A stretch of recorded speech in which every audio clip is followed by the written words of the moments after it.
بسم اللہ الرحمن الرحیم۔ السلام علیکم ورحمۃ اللہ وبرکاتہ۔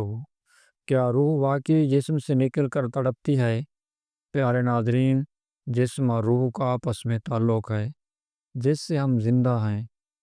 ہم دنیا کی رونقوں سے محظوظ ہو رہے ہیں، لیکن ایک لمحہ ایسا آتا ہے جب زندگی کی ڈور ٹوٹنے لگتی ہے۔ آج رات ہم ایک ایسے سفر پر نکلیں گے جس کا آغاز ہر سانس کے ساتھ ہوتا ہے اور جس کا اختتام ہر انسان کا مقدر ہے۔ ایک ایسا سفر جہاں کی کوئی واپسی نہیں، ایک ایسی حقیقت جس سے کوئی فرار نہیں۔ آج ہم بات کریں گے موت کی، نہیں صرف موت کی نہیں، بلکہ موت کے بعد کیا ہوتا ہے اس کی۔ کیا روح واقعی جسم سے نکل کر تڑپتی ہے؟ کیا قبر کا عذاب اور ثواب ایک حقیقت ہے؟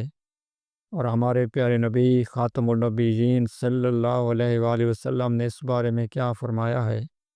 آئیے آج ہم ان تمام سوالوں کے جوابات تلاش کریں گے، پردہ غیب کے پیچھے چھپے رازوں کو کھولیں گے، کیونکہ یہ صرف ایک کہانی نہیں، یہ آپ اور میری زندگی کا سب سے بڑا سچ ہے۔ محترم ناظرین، جب ہم لفظ موت سنتے ہیں تو ہمارے ذہن میں کیا آتا ہے؟ ایک خاتمہ، ایک اختتام۔ لیکن اسلام میں موت کو ایک اختتام نہیں بلکہ ایک نئے سفر کا آغاز سمجھا جاتا ہے۔ قرآن کہتا ہے کل نفس ذائقۃ الموت، یعنی ہر جان کو موت کا مزہ چکھنا ہے۔ لیکن یہ مزہ کیسا ہوگا؟ روح کی حقیقت کیا ہے؟ روح کیا ہے؟ یہ جسم سے باہر نہیں بلکہ جسم میں رہ کر بھی ایک الگ حقیقت ہے۔ یہ کوئی مادہ نہیں بلکہ اللہ تعالیٰ کا ایک حکم ہے۔ اس لمحے کا تصور کریں جب ڈاکٹر کہہ دیتے ہیں اب امید نہیں ہے۔ اس وقت کیا ہوتا ہے؟ کیا آپ جانتے ہیں کہ نیک اور بد روحوں کو قبض کرنے کا طریقہ کتنا مختلف ہے؟ ایک حدیث کے مطابق حضرت اسرائیل علیہ السلام انسان کے قریب اس طرح آتے ہیں جیسے کوئی دوست اپنے دوست سے ملنے آئے، لیکن یہ ملاقات کچھ لوگوں کے لیے راحت اور کچھ کے لیے خوف کا باعث ہوتی ہے۔ اب وہ لمحہ آ گیا ہے جب جسم ساکن ہو چکا ہے، لیکن کیا روح بھی ساکن ہے یا نہیں؟ وہ اب ایک نئے عالم برزخ میں داخل ہو چکی ہے۔ نبی کریم خاتم النبیین صلی اللہ علیہ وآلہ وسلم نے فرمایا کہ جب نیک روح نکلتی ہے تو فرشتے اسے خوش آمدید کہتے ہیں، اسے جنت کی خوشبوئیں سنگھائی جاتی ہیں، اسے ساتویں آسمان تک لے جایا جاتا ہے جہاں اسے اللہ کے سامنے پیش کیا جاتا ہے۔ یہ روحیں کہاں رہتی ہیں؟ کچھ روایات کے مطابق یہ جنت کے درختوں پر سبز پرندوں کی شکل میں رہتی ہیں۔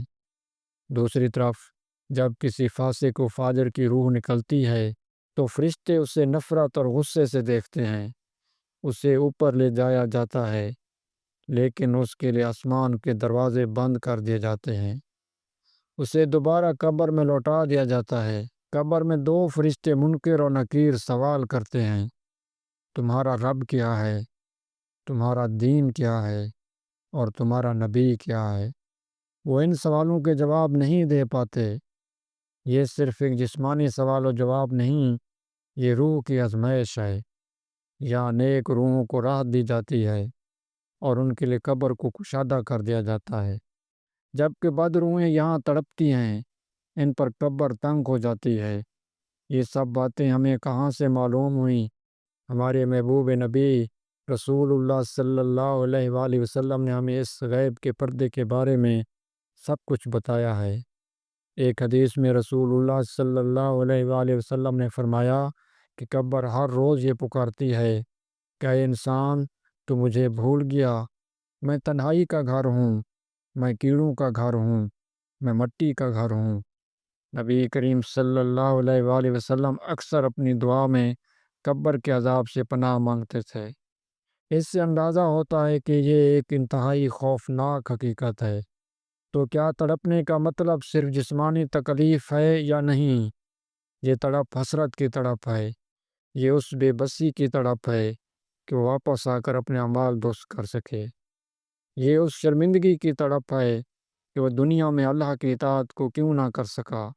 موت صرف انتہا نہیں بلکہ ہماری زندگیوں کی سب سے بڑی یاد دہانی ہے۔ یہ ہمیں بتاتی ہے کہ ہر سانس قیمتی ہے۔ اپنی نمازوں کی فکر کریں، اچھے اخلاق اپنائیں اور صدقات و خیرات کریں۔ اپنے اللہ اور اس کے محبوب کی اطاعت کریں۔ یہ وہ عمل ہیں جو قبر میں آپ کے دوست بنیں گے۔ تو آئیے، اس سے پہلے کہ ہماری سانسیں ختم ہو جائیں، ہم اپنے آپ کو اس آخری سفر کے لیے تیار کریں۔ موت ایک سچ ہے، لیکن اس سے بڑا سچ یہ ہے کہ ہمارے اعمال ہماری ابدی زندگی کا فیصلہ کریں گے۔ اللہ تعالیٰ ہمیں دین کی سمجھ عطا فرمائے اور دین پر عمل کرنے کی توفیق عطا فرمائے۔ آمین یا رب العالمین۔ مزید ایسی ایمان افروز ویڈیو کے لیے میرے چینل کو سبسکرائب کریں، ویڈیو کو لائک کریں۔ السلام علیکم ورحمۃ اللہ وبرکاتہ۔